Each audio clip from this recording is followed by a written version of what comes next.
पुढे या पंचमहाभूतावर तुझी सत्ता असेल, पंचमहाभूतावरती तुझं राज्य असेल. ही अग्नी तुझ्या हातात आहे, वायू तुझ्या हातात आहे, पृथ्वी तुझ्या हातात आहे, हे तेज तुझ्या हातात आहे, ही ऊन वारा पाऊस हे सगळं तुझ्या हातात आहे.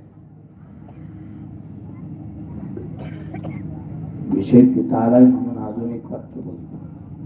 मामा, आम्ही ह्याच्या आधी विनंती केली आणि अजून एक बार विनंती. मामा, खरंच ऊन वारा पाऊस तुमच्या हातात आहे ह्याच्यावर आमचा विश्वास आहे. पाऊस मामा तुमच्या हातात आहे. आज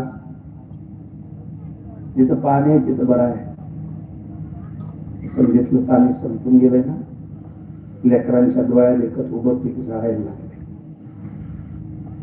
मामा, बाकी आम्हाला लई कळत नाही, पण एका गोष्टीवर माझा विश्वास आहे.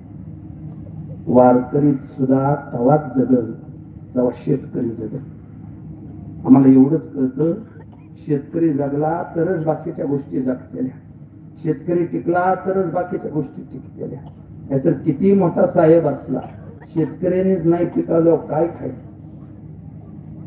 मामा, तुमच्या दरबारात एक विनंती करतो. ते तुमचं लेकरू आहे, तुमच्या पायावर नाक घासतो. मामा, आमची एवढी इच्छा आहे. मला माहिती आहे अजून पावसाळ्याचा दिवस पुढायचं, मला माहिती आहे मामा अजून पाऊस पुढाय, पण तुम्ही सर्व सत्ताधीश आहे मामा.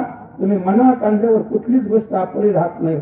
मामा, एक लेकरू, शेतकऱ्याचं लेकरू तुमच्या पुढे हात पसरतंय. मामा, काय बी करा, पण ह्या बारीने पाऊस थोडा लवकर पाडा, ह्या बारीने पाऊस थोडा लवकर पाडा.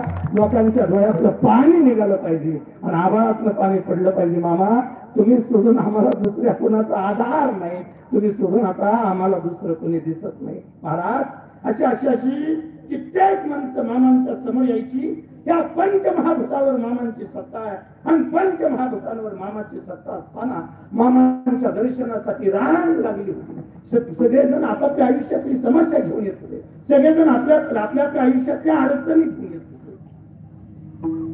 सगळ्यांनी अडचणी आणवत्या. शंकर बुवा, मामा सगळ्यांच्या अडचणी ऐकत होते. कुणाला शिव्या बी द्यायची. हो, शिव्या द्यायची. हो, का बरं?